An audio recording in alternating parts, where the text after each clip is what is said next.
تمام عاشقان اہل بیت کی خدمت میں مبارکباد پیش کرتے ہیں۔ 2 مہینہ 8 دن کی عزاداری اور عبادت کے بعد آج ہم جشن منا رہے ہیں، لیکن ہمیں اس بات کی طرف متوجہ رہنا چاہیے کہ یہ 2 مہینہ 8 دن جو درسگاہ حسینی میں ہم نے گزارا ہے، اس کا ایک اہم مقصد یہ تھا کہ ہم کردار سازی یعنی اپنے کردار میں کچھ تبدیلی لائیں، اور ہمیں یہ جو 2 مہینہ 8 دن کی عزاداری سے جو کچھ حاصل ہوا ہے، اب ہمیں اسے برقرار رکھنا ہے۔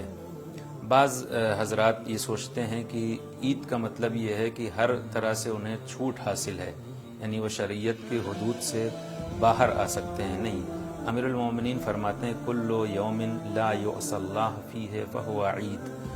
ہر وہ دن جس میں اللہ کی معصیت سے پرہیز کیا جائے، دراصل وہ عید کا دن ہے۔ اور اگر ہم عید میں اللہ کی معصیت کے مرتکب ہو رہے ہیں، گناہ کے مرتکب ہو رہے ہیں، تو پھر یہ مومنین کے لیے عید کا دن نہیں ہے، بلکہ یہ تو شیطان کا عید کا دن ہے، جس میں وہ کامیاب ہو گیا مومنین کو گمراہ کرنے پر۔ ہم جشن کیسے منائیں، عید کیسے منائیں؟ ہمیں خیال رکھنا چاہیے کہ ہم امیر المومنین کے شیعہ ہیں، اہل بیت کے شیعہ ہیں۔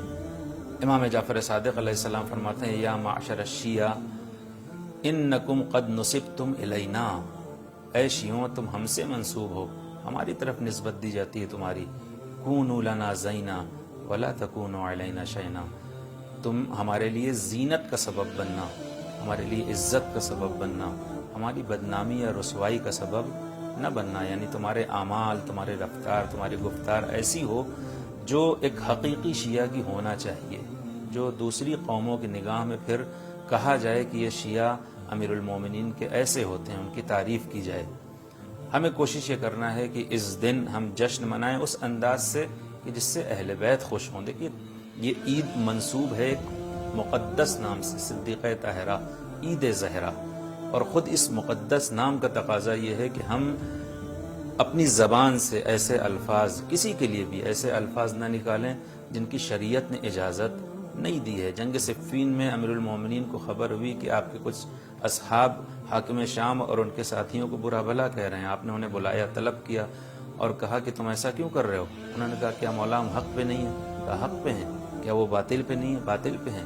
پھر آپ ہمیں کیوں منع کر رہے ہیں؟ مولا فرماتے ہیں انی اکرہ لکم ان تکونوا سبابین۔ امیر المومنین یہ بتانا چاہتے ہیں ہمارے لیے، آپ کے لیے، ہم سب کے لیے، کہ شیعہ وہ ہے جس کی زبان اچھی ہوتی ہے، زبان سے رقیق اور مبتذل الفاظ نہیں نکلتے۔ شیعہ گالی نہیں دیتا ہے کسی کے لیے بھی، دشمن کے لیے بھی گالی دینے سے منع کیا ہے، اور اگر ہم گالی دیتے ہیں تو گالی دینا حرام ہے، کسی کو بھی حرام کام انجام دے رہے ہیں تو یعنی اس سے شیطان کو خوش کر رہے ہیں، شیطان کو خوش کر رہے ہیں، تو پھر یہ ہماری عید نہیں ہے، یہ شیطان کی عید ہے۔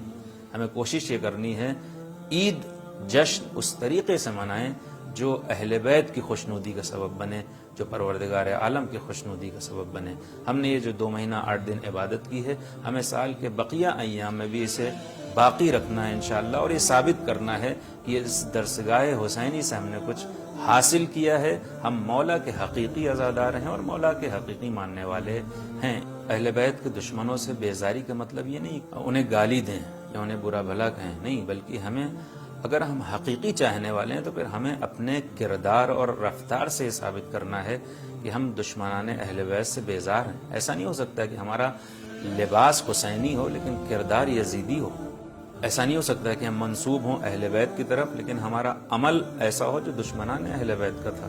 اس لیے کہ قرآن کریم زوجہ فرعون کے سلسلے میں فرماتا ہے کہ انہوں نے کہا نجنی من فرعون و عملہ، ہمیں فرعون سے نجات دے اور فرعون کے کردار سے، یعنی صرف دشمن سے بیزاری کافی نہیں ہے، دشمن کے کردار سے، یعنی وہ عمل جس نے اسے اہل بیت سے دور کیا اور اہل بیت نے جس وجہ سے انہیں اپنے سے دور کیا، وہ کردار، وہ عمل بھی ہمارے وجود میں نہیں ہونا چاہیے۔ جب ہم اپنے کردار کو ایسا بنا لیں جو اہل بیت جسے پسند کرتے ہوں، تو پھر ہم حقیقی معنی میں عزادار بھی ہیں اور اہل بیت کے شیعہ بھی ہیں۔ اللہ ہمیں توفیق دے کہ ہمارے اعمال اور کردار ایسا ہو کہ ہم امیر المومنین کے حقیقی شیعوں میں شمار کیے جا سکیں انشاءاللہ۔ والسلام علیکم ورحمۃ اللہ وبرکاتہ۔